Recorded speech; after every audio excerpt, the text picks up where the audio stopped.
Once upon a time, in the heart of the African savanna, the once thriving kingdom of Zolani had fallen into a deep and eerie silence.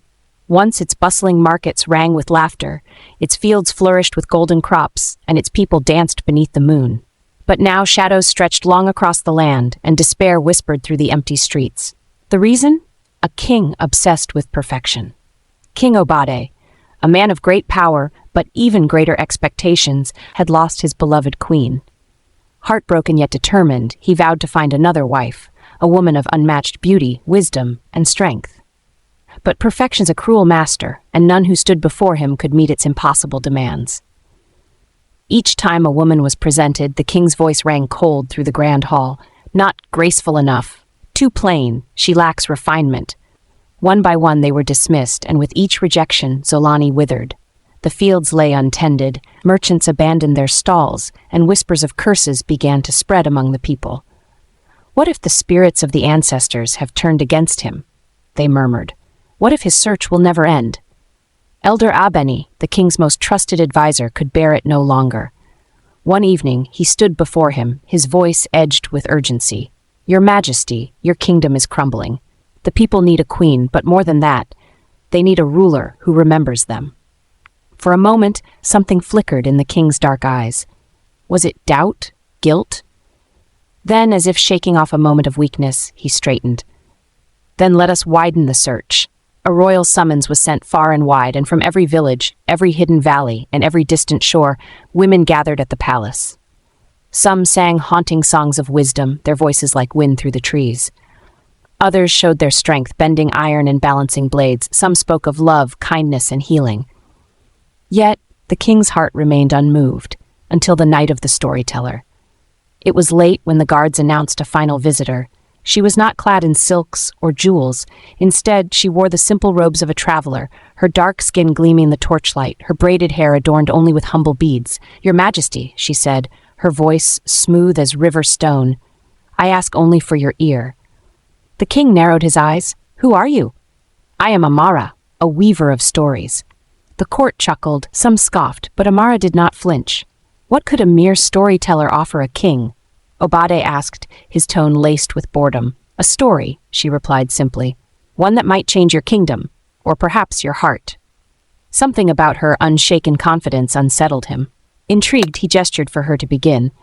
Amara spoke of a young weaver named Ganga, who wove fabrics so breathtaking they shimmered like the dawn. One day, she found a golden-feathered bird ensnared in a hunter's trap. Its eyes, bright with pain, pleaded for mercy. Moved, Ganga set the creature free, despite the hunter's protests. In gratitude, the bird offered her magic, a single wish, anything she desired. But Ganga smiled and refused. True beauty, she said, is not found in magic, but in the imperfect threads that make life whole. As Amara's voice wove through the hall, a strange silence fell upon the court. The torches flickered. The wind howled beyond the palace walls. The king's fingers tightened around his throne. For the first time in years, he was not thinking of flawless beauty nor impossible standards. He was thinking of the golden bird, of Ganga, of himself. When Amara finished, Obade leaned forward. What became of the bird? He asked, almost breathless. Amara smiled, a knowing glint in her eyes. That, Your Majesty, is a tale for another night. The king did something he had not done in years. He laughed. It was short, quiet, but real. And so, Amara was invited to stay.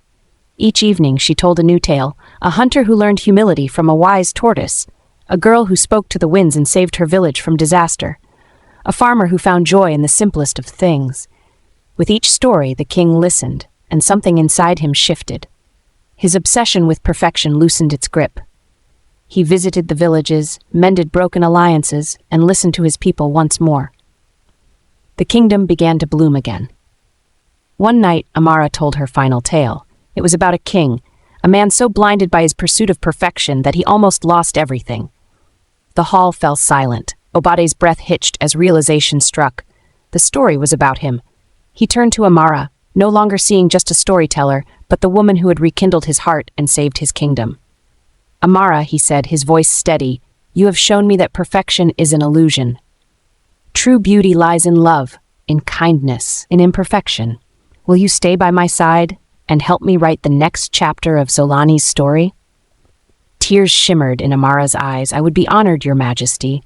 The people rejoiced as King Obade married the humble storyteller who had healed their land, not with gold or magic, but with the power of stories. Together they ruled with wisdom and compassion, their love a testament to the truth Amara had known all along. The most beautiful things are never perfect. And so, Zolani flourished once more, its fields green, its markets thriving, and its people singing songs of joy. Before you go, dear listener, if this tale of love, wisdom, and the magic of imperfection spoke to your heart, don't forget to like, share, and subscribe. Help us bring more stories like this to life and keep the spirit of storytelling alive.